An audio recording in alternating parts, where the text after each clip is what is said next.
오늘 특별히 아버지의 날을 맞이해서 아버지 하나님의 그 마음을 여러분들과 함께 나누기를 원합니다. 우리는 하나님을 아버지로 부르죠. 우리가 하나님을 아버지로 부르는 이유는 하나님께서 당신을 그렇게 부르라고 말씀하셨기 때문입니다.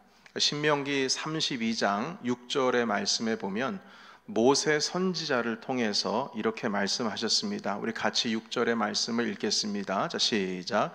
어리석고 지혜 없는 백성아, 여호와께 이같이 보답하느냐? 그는 내 아버지시요 너를 지으신 이가 아니시냐? 그가 너를 만드시고 너를 세우셨도다. 아멘. 하나님께서는 당시의 이스라엘 유대인들도 최고의 선지자라고 믿고 있고 또한 생각하고 있는 그 모세를 통하여 주신 그 말씀, 하나님을 아버지로 그렇게 소개를 하고 있는 이 말씀을 보고 있습니다.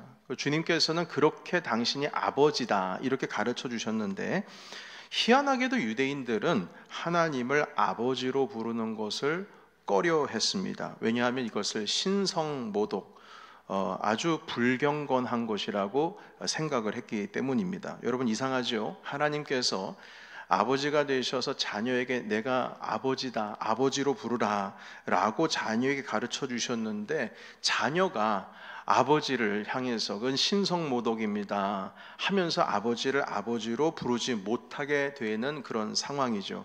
예수님께서 이러한 상황을 당시에 유대인들의 문제점이다, 그래서 그걸 바로 잡아주셨어요. 예수님은 하나님을 아버지로 부르셨습니다. 하나님을 아버지로 부르셨어요.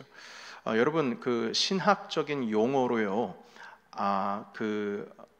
예수의 육선, 그것을 뭐 라틴어로 말하면은 Vox of Christ라고 얘기를 할 수가 있는데, 그러니까 예수님의 그 육성이라고 하는 것이 몸에서 목소리로 나오는 그 바로 그 단어를 의미하거든요. 사실 이 성경에 있는 이 내용들 보시게 되면 예수님께서 워딩 그 자체를 여기다가 적어 놓은 건 아닙니다. 그렇기 때문에 마태복음에서 하신 말씀이나 마가복음에서 하신 말씀, 누가복음에서 하신 말씀, 요한복음에서 하신 말씀이 비슷하다 하더라도 문장들이 서로 좀 다르죠. 똑같은 얘기를 하고 있는데도 문장이 달라요. 회개하라 천국이 가까이 왔느니라 이렇게 얘기하고 있지만, 어떤 성경은 천국이 가까이 왔느니라 그래서 회개하라 이렇게 앞뒤가 바뀌어 있기도 하고 그렇습니다. 그래서 의미는 비슷하죠. 그래서 여러분, 그 예수님께서 하신 그 대사 그대로 이 성경에 쓰여 있지 않지만, 예수님께서 분명히 말씀하신, 당신의 입을 통해서 말씀하신 그 단어는 있습니다. 그게 무엇이냐면 바로 아빠입니다. 아빠. 그때 당시에 주님께서는 아람어를 쓰고 계셨는데, 그때 그 아람어의 아버지라고 부르는 그 단어가 바로 아빠입니다. ABBA. 스펠링으로 하면 그렇게 돼요. 그러니까 우리의 아빠랑 똑같죠. 하나님을 아빠라고 부르셨어요. 이것 때문에 당시 유대인들이 예수님을 향해서 신성모독이라고 비난했습니다. 그런데 예수님은 하나님을 예수님 당신의 아버지뿐만 아니라 우리 모두의 아버지라고 가르쳐 주셨어요. 그래서 예수님께서 가르쳐 주신 주기도문, Lord's Prayer를 보시게 되면 하늘에 계신 우리의 아버지, 하늘에 계신 우리의 아버지요, 이렇게 고백하면서 매일매일 우리가 이렇게 기도해야 된다고 가르치시고, 하나님을 아버지로 부르라고 주님께서는 가르쳐 주셨습니다. 하나님은 우리의 아버지예요. 그래서 하나님께서는 이 세상을 창조하실 때, 맨 처음 창조하실 때 당연히 풍성한 아버지의 마음으로 세상을 창조하셨습니다. 하나님이 우리의 아버지시니까요. 이 세상을 창조하시는 그 솜씨, 하나님의 그 솜씨 안에 아버지가 자녀를 품에 안으시는 그 성품이 만물 가운데 다 담겨 있습니다. 온 세상을 창조하시고 보기 좋았더라 하시면서 아담과 하와를 만드시고 그들에게 복을 주셨어요. 복되게 하셨어요. 그리고 나서 세상을 다스리라고 말씀하셨습니다. 하나님께서는 아담과 하와에게 이 땅에 있는 모든 그 동물들의 이름을 스스로 짓게 하셨지요. 다 네가 이름을 줘줘라. 그들도, 아담도 하와도 바로 하나님 아버지의 마음을 품게 하신 거예요. 그 의미가 무엇이냐면, 여러분, 이름을 지어서 그 이름을 자녀에게 부여할 수 있는 권한은 아버지에게 있습니다. 여러분, 제가 페미니즘 관련한 얘기를 하는 게 아니에요. 성경은 하나님을 아버지라고 표현을 하고 있고 부성에 대해서 지금 나타내고 있습니다. 여러분, 여성은 어머니로서의 모성이 있고 아버지는 아버지로서의 부성이 있죠. 그런데 그 부성을 지금 강조를 하고 있기 때문에 이 말씀을 드리는 겁니다.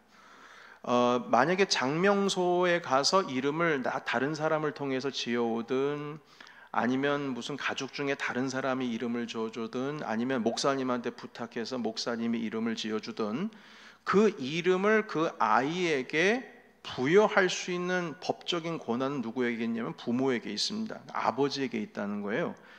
그래서 아담과 하와에게 이름을 지으라고, 그 아담에게 이름을 지으라고 했을 때는 아담이 하나님께서 이 땅을 창조하실 때 부성, 아버지의 마음으로 이 세상을 창조하신 것처럼 아담에게도 복을 주시면서 이 땅을 그렇게 아버지의 마음으로 다스릴 것을 주님께서 원하셨습니다. 그러나 인간에게 욕심이라고 하는 것이 들어오면서, 그래서 하나님께 불순종하면서 하나님과의 관계가 끊어져 버렸어요.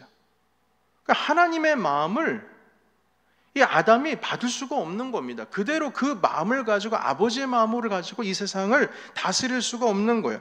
하나님과의 관계가 끊어지면서 이 세상을 아버지의 마음으로 다스릴 줄 모르고 우리의 욕심으로만 살아가지고요, 아담의 후예, 아담의 자손들, 그 다음 이후부터 창세기 등장하는 내용을 보시게 되면 아버지의 마음으로 세상을 살아가는 것이 아니라 이 세상의 정복자로 살아갑니다. 정복자. 아버지의 마음으로 다스리는 것이 아니라 세상을 정복하는 정복자로서 살아가게 돼요. 창세기 이후에 보시게 되면은 아담과 하와의 자손들의 내용을 보시게 되면 정복자의 모습이 드러나게 됩니다. 아버지의 마음을 잃어버리고 이제는 철저히 약육강식, 약한 자는 먹이가 되고 강한 자는 먹게 되는 그런 원리로 치열하게 이 세상을 싸우면서 살아가는 겁니다. 심지어는 자기 자신의 자녀에게조차도 하나님 아버지의 마음으로 대하는 것이 아니라 정복자 혹은 권위자로 있으면서 하나님의 마음으로, 아버지의 마음으로 용서하고 기다려주고 자녀를 향해서 품어주고 받아주기보다는 자녀를 향해서 질책하고 기다리지 않고 정죄하고 자기 자신의 요구와 뜻에 순종할 것을 요구하면서 살아왔습니다. 특히 우리 한국의 전통적인 가정이 그렇죠. 아버지가 정복자 같지 않습니까? 그런데 우리나라 문화에서만 그런 게 아니에요. 인도네시아에서 있었던 일입니다. 에디라고 하는 이름을 가진 한 목사님께서 길거리에 불량 청소년들, 비행하고 있는 청소년들을 복음 전해서 바로 좀 잡으려고 이 에디 목사님께서 전도를 하시는데, 한 불량 청년에게 다가가서 우리 하나님을 믿으세요, 예수님을 믿으세요, 하나님은 사랑이십니다, 당신을 사랑하십니다, 이렇게 얘기했어요. 자, 그러자 그 청년이 되묻습니다. 하나님이 도대체 누군데요? 그러자 그 에디 목사님이 가르쳐 주셔요. 하나님은 우리를 너무나 사랑하시는 바로 아버지와 같으신 분이십니다. 이렇게 소개를 했대요. 그러자 이 청년의 얼굴이 갑자기 분노로 가득한 울그락불그락 변하기 시작하더니 갑자기 소리를 지르면서 하나님이 아버지라고? 그 하나님을 믿으라고? 하나님이 사랑이라고? 만약 하나님이 내 아버지라면 내가 그 하나님을 죽여버리겠어. 이렇게 소리를 질러댔다고 해요. 여러분, 이렇게 이 청년이 갑자기 극대노하면서 분노한 이유는 자기 육신의 아버지에 대한 분노와 그 상처 때문이에요. 얼마나 상처가 깊었으면 뭐 하나님에 대해서 잘 모른다고 해도 그 하나님이 내 아버지다? 만약 그렇다면 내가 그 하나님을 죽여버리겠다. 어떻게 이렇게까지 극단적으로 얘기할 수가 있겠습니까? 그러니까 그 청년의 아버지는요, 청년에게 있어서 정복자예요. 정복자. 넌 내 뜻대로 해야 돼. 자기의 욕심을 채우는 도구로 그렇게 자녀를 바라봤다는 것이죠. 자신이 가지고 있는 모든 감정을 자녀에게 아주 그냥 살인적으로 쏟아버리는 겁니다. 그 목사님께서는 이런 청년의 분노를 보면서 우리 안에 아버지에 대한 어떤 바른 기억이 사라지고 있다는 이 세상의 현실에 대해서 너무 마음 아파했다고 해요. 아니, 온 세상의 청년들 마음 가운데 아버지의 마음이 이렇게 부정적으로 들어갈 수 있다니 애통해했다는 겁니다. 사랑하는 성도 여러분, 마귀는요, 이 땅에 아버지의 마음이 충만하지 못하도록 만들어버립니다. 아버지의 마음을 없애버리는 것이 그들의 또 하나의 목적이에요. 우리가 하나님의 자녀인데 하나님의 자녀가 되어서도 하나님 아버지의 그 풍성하신 사랑을 모르면서 살도록 하는 겁니다. 우리가 하나님의 자녀잖아요. 그럼 아버지의 사랑을 풍성하게 누려야 되잖아요.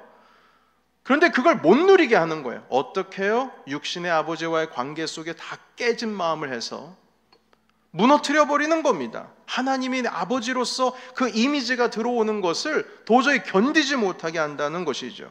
뿐만 아니라 이 땅의 아버지와 자녀의 관계를 깨뜨려 버려요. 상처나게 만들어져서 어그러진 아버지의 형상을 품게 하고 아버지의 마음으로 살지를 못하도록 합니다. 이게 바로 저주예요.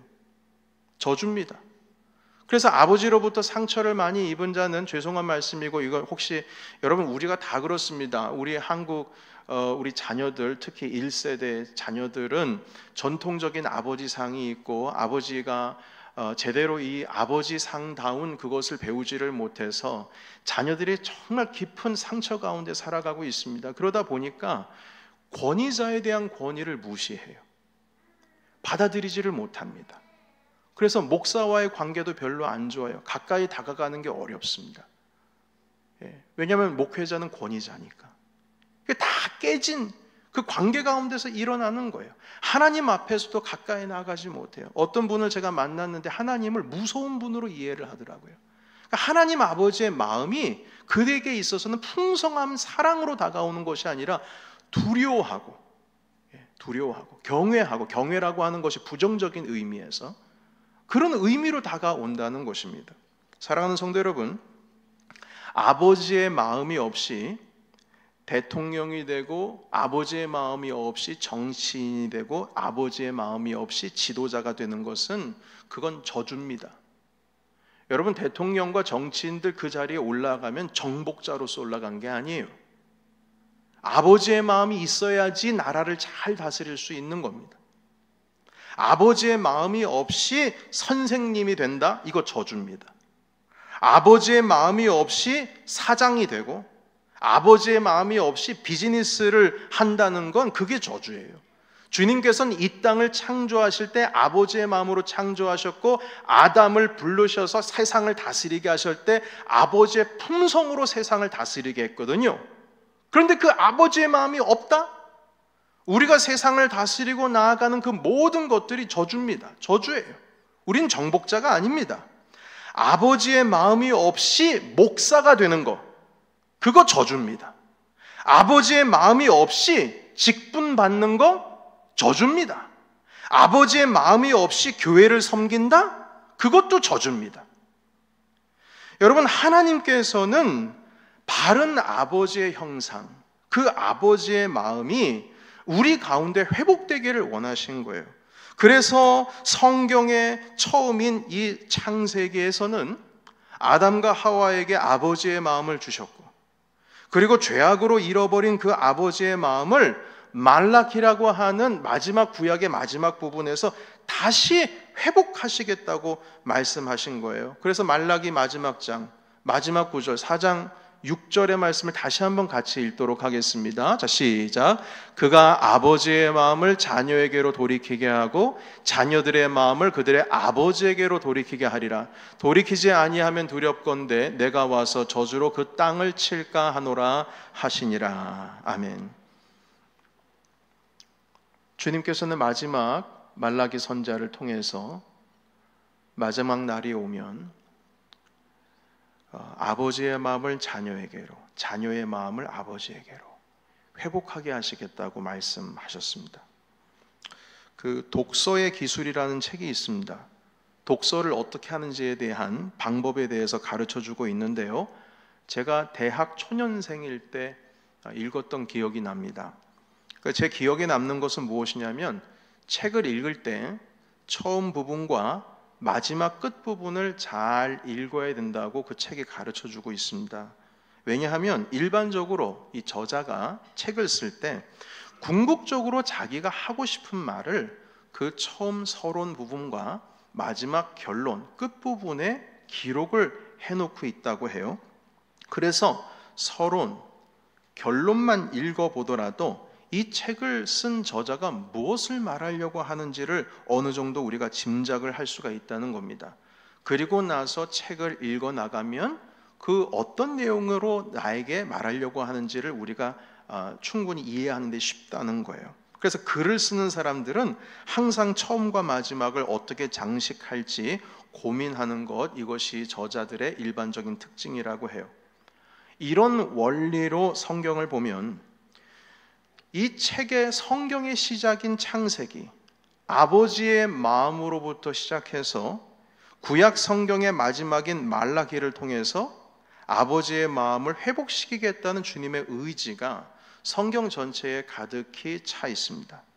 그리고 신약 시대에 와서 신약 성경을 보시게 되면 예수님을 통해서 하나님은 우리의 아버지라고 하는 사실을 분명하게 가르쳐 주죠. 그때 당시 유대인들은 감히 하나님을 아버지로 부르지 못했지만 하나님 아버지의 사랑이 뭔지를 예수님께서 분명히 가르쳐 주셨어요. 말라기 4장 6절에는 아버지의 마음을 자녀에게로 돌이키고 자녀의 마음을 아버지께로 돌이키겠다고 하셨습니다. 이 해석 자체는 깨진 가정의 바른 아버지의 형상, 그 마음을 회복시키고 아버지와 자녀의 관계를 회복시킨다라는 말씀이기도 하지만, 또 다른 의미는 무엇이냐면 아버지 되신 하나님, 그리고 자녀가 되는 이스라엘, 오늘로 말하면 우리들, 그 관계를 회복시키겠다라고 하시는 말씀이 말라기 4장 6절에 있습니다. 물론 여기서 그가 라고 했을 때 이 그는 세례 요한을 가리키지만, 세례 요한을 통해서 예수 그리스도, 아버지의 마음을 가지고 계신 그분이 이 땅 가운데 오셔서 그 부성을 회복시키겠다고 하신 말씀이 여기에 담겨 있는 것입니다. 그래서 예수님께서 이루셨죠. 어떻게 이루셨냐? 5장 8절 로마서의 말씀을 함께 읽겠습니다. 자, 시작. 우리가 아직 죄인 되었을 때에 그리스도께서 우리를 위하여 죽으심으로 하나님께서 우리에 대한 자기의 사랑을 확증하셨느니라. 아멘. 여러분, 이것이 바로 자녀를 살리기 위해서 당신의 목숨을 버린 아버지의 마음입니다. 아버지는 자녀를 위해서 자신을 희생하죠. 하나님은 우리의 아버지가 되셔서 당신의 목숨을 내어주신 거예요. 여러분, 우리는 그 십자가에 돌아가신 분을 우리는 예수 그리스도이십니다. 당연히 그렇죠. 하나님의 아들이 돌아가셨습니다. 그러나 사실 그 십자가에 못 박히신 분은 예수 그리스도시지만, 예수 그리스도께서 우리 삼위일체 하나님 아니십니까? 결국 그 십자가에 돌아가신 분은 우리 예수님이시지만 그 십자가에 달리신 분이 바로 하나님 아버지시거든요. 제가 신학교 다닐 때에 책 한 권을, 논문 같은 책 한 권을 그 교수님이 읽어야 된다고 해서 그 책을 교재로 삼아서 공부한 기억이 있습니다. 그 책의 제목이 무엇이냐면 십자가에 달리신 하나님이라는 책이었어요. 결국엔 주님께서 당신의 목숨을 내어놓으신 거거든요. 마지막 피 한 방울조차도 우리를 위해서 다 쏟아부으시면서 당신 그 아버지의 사랑이 무엇인지를 분명하게 우리에게 나타내 주셨어요. 여러분, 우리가 가지고 있었던 그 어그러지고 무너진 아버지의 형상을 십자가의 대속으로 말미암아 당신 하나님의 온전하신 그 아버지의 형상을 우리에게 가르쳐 주신 것입니다. 우리를 위해서 채찍에 맞으시면서 당신의 육신을 찢겨가시면서 우리를 향하신 온전하신 아버지의 형상을 우리에게 보여주신 것이죠. 여러분, 이 말씀 보시게 되면 어떤 사람들은 천국을 회개해서 들어간다라고 말하죠. 회개가 없으면 천국에 못 들어갑니다. 그건 당연한 말씀이죠. 성경에도 가르쳐 주시고 우리가 회개해야 우리가 다시금 거듭나고 주님의 나라에 들어갈 수가 있습니다. 그러나 분명한 것은 무엇이냐면 예수 그리스도께서 십자가에 달리신 것은 우리가 아직 죄인 되었을 때 십자가에 달려 돌아가셨어요. 여러분 보십시오. 8절에 보시면 우리가 아직 죄인 되었을 때, 우리가 회개를 했기 때문에 십자가에 달려 돌아가신 것이 아니라 우리가 여전히 완악한 마음을 가지고 돌이킬 수 없는 마음을 가지고 이 마음 가운데 죄악으로 가득 차 있을 때, 그래서 좌우 분별하지 못하고 도대체 뭐가 죄인지도 분별하지 못하는 그 상황 가운데 있을 때에 우리 예수 그리스도께서 십자가에 달려 돌아가셨어요. 이게 아버지 마음이에요. 이게 아버지 마음. 그냥 다 쏟아 부으시는 겁니다. 자녀를 위해서 당신의 몸 망가지고 목숨이 끊어진다 할지라도 자기 자녀를 위해서 모든 것을 쏟아붓는 것이 아버지의 마음이에요. 그것을 우리 예수님께서 보여주셨다고요. 사랑하는 성도 여러분, 우리의 삶 가운데에 아버지의 형상이 무너져 있다면, 여러분 사실 아버지와의 관계가 썩 좋으신 분들이 많지 않습니다. 우리가 다 그래요. 그러나 그 아버지의 형상, 그 바른 아버지 상을 잘 몰라서 가정에서, 일터에서 이 땅을 다스리는 가운데 아버지의 품성을 가지고 다스리지를 못하고 아버지의 그 품성이 뭔지 잘 모르겠어요. 전 경험적으로 몰라요. 네, 모르시죠? 그럼 예수를 바라보십시오. 주님 안에 아버지가 계셔요. 그 아버지의 사랑이 그리스도의 십자가에 그냥 다 녹아져 있습니다. 그 십자가를 바라보면 우리의 삶 가운데에 주님께서 태초부터 이 땅을 창조하시며 부으신 그 아버지의 형상을 우리가 회복될 줄로 믿습니다. 우리는 목사가 되기 전에 바른 아버지의 마음을 품은 아버지가 되어야 합니다. 이건 저에게 하는 말이에요. 집사, 권사, 장로, 전도사가 되기 전에 바른 아버지의 마음을 품은 아버지가 되어야 합니다. 전 지금 남자분들에게만 얘기하는 게 아니에요. 여성들도 똑같습니다. 자매님들도 똑같습니다. 아버지의 마음을 품어야 해요.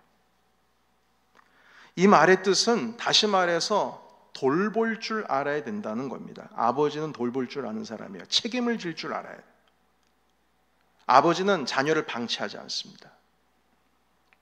우리는 신앙생활을 하기 위해서 이 시간 하나님 앞에 자녀의 모습으로 있어요. 여러분들은 지금 자녀의 모습으로서 하나님께 예배를 하고 있습니다.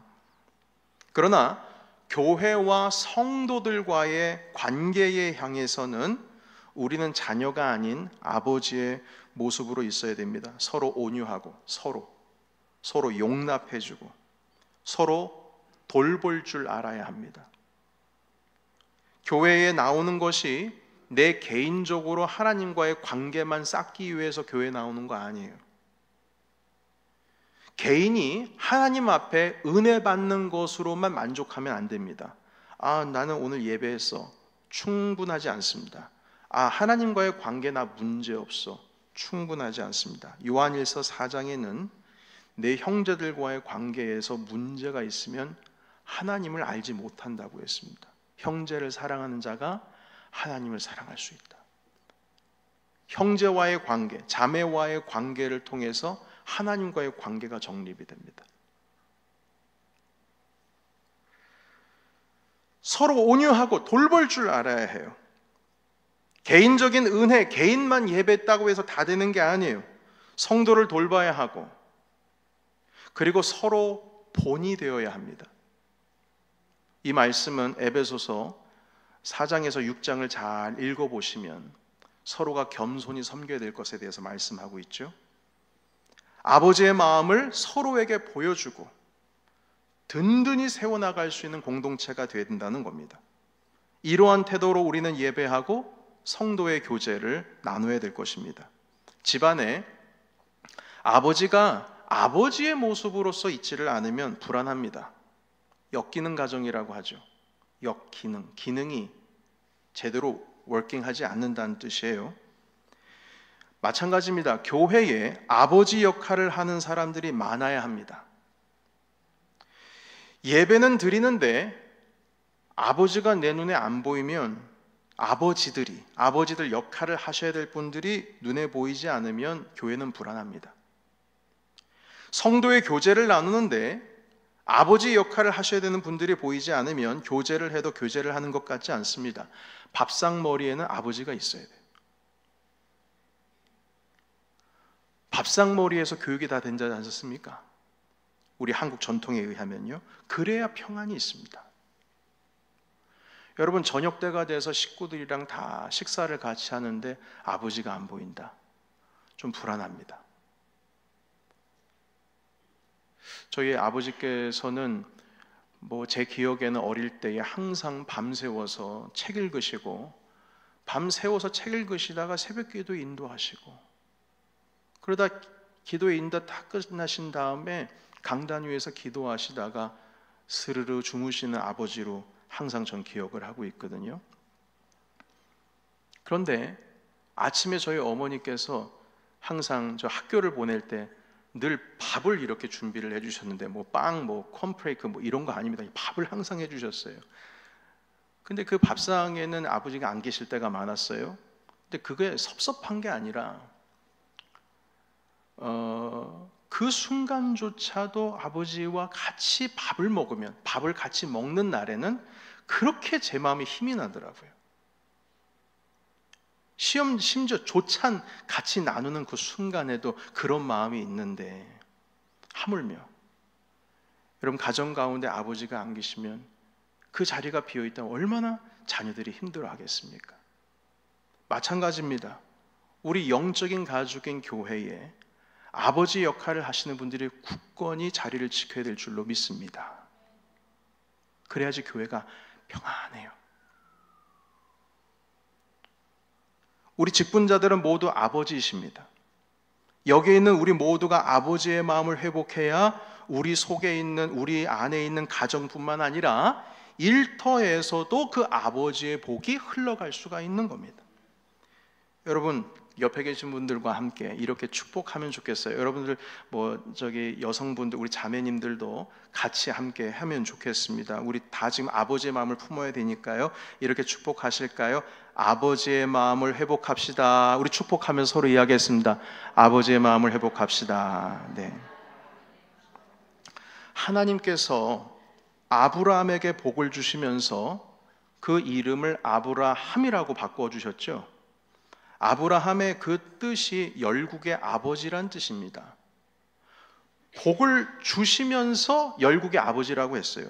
그래서 하나님의 복을 받은 자는 열국의 아버지로서의 책임이 있는 겁니다. 사랑하는 성도 여러분, 복 받으시기를 주의 이름으로 축복합니다. 그럼 그 복을 받았잖아요? 그러면 그 정체성이, 아이덴티티가 열국의 아버지예요. 아버지예요. 그 복을 가지고 아무도 안 나누려고 하고 그냥 꽁 하고 그냥 이건 내 거야. 이 복은 내 거야. 그거 아버지 아닙니다. 아버지는 내가 받은 게 있으면 나눠주게 돼 있어요. 모든 걸 내어주는 것이 아버지입니다. 그 복을 흘려보내는 자가 누구냐? 아버지가 흘려보낼 줄 아는 거예요. 주님께서는 아브라함을 통해서 복을 주시면서 세상이 모두 다 복받기를 원하시는데 아브라함이 그 복을 흘려보내기를 거부한다?